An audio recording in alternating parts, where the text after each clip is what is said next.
ئامادەکاریەکانی یانەی هەولێرە بۆ یاریە دواخراوەکەی لە خولی ئەستێرەکانی عێراق بەرامبەر کارەبا کەوا لە هەفتەی 22 بەهۆی یاریەکانی هەڵبژاردەی ئۆڵمپیۆ دواخرا بوو.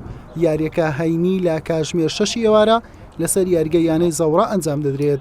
ئەمە حەوتەم یاری هەولێرە لەسەر یەک لە دەرەوە یاریگای خۆی یاری دەکات و تیپەکە ماندووی پێوە دیارە.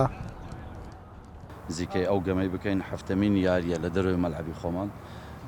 جارێکت کەش هەر باسم کرد بەدەر لەوەی کە لە یاری لە نیاتی دەورینە و لە پلێکی گەرمی بەرز زاینە بەس سەفەرەکان زیاتر لاعیبەکانی هیلا کردیا گشتی یعنی نامەوێت لێتان بشارمەوە فەریق لە ڕووی بەدەنیوە لە ئاستێکی باشدا نەبووە، بەڵام ئەو هەفتەیە توانیمان هاتە حەدێک هەموو وەکو استیشفا هەمووش وەکو تەحزیر بۆ یاریەکە ئیشیان لەسەر بکەین.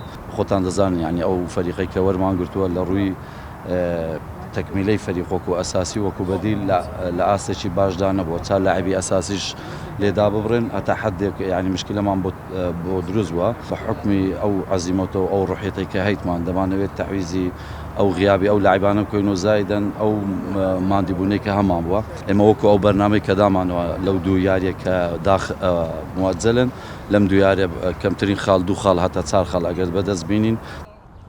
لاڕیزەکانی هەولێر جگە لە یاسین سامی سووری و عەبدولقادر ئەیوب کەوا بەهۆی پێکانی ماوە درێژەوە لە تیپەکە دوورکەوتونەتەوە، هەریەکە لە ئاکام هاشم و ئەحمەد مەکەنزی بەهۆی پەیوەندیکردن بە هەڵبژاردەی عێراق و ئاداما و محەممەد موحسینیش بەهۆی پێکانەوە لەم یاریەدا دەبڕێن.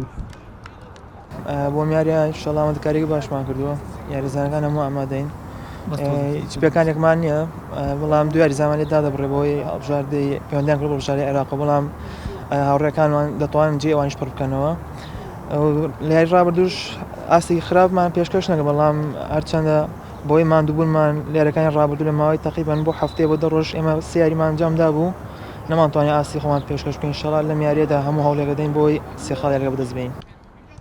یانی هەولێر لە کۆی سی یاری لە خولی ئەستێرەکانی عێراق خاوەنی 32 خاڵە و لە خانی 15 ڕیزبەندیە، کارە باش بە یاریەک زیاتر تەنها 2 خاڵی زیاتر هەیە و لە خانەی 12 ڕیزبەندیە هەردوو تیپ 25 جار ڕوبەڕووی یەکتر بوونەتەوە. 15 سەرکەوتن بۆ هەولێر بۆ و 2 سەرکەوتنیش بۆ کارەبا لە 8 یاریش یەکسان بوونە. حوسێن محەممەد، کەناڵی پێام، هەولێر.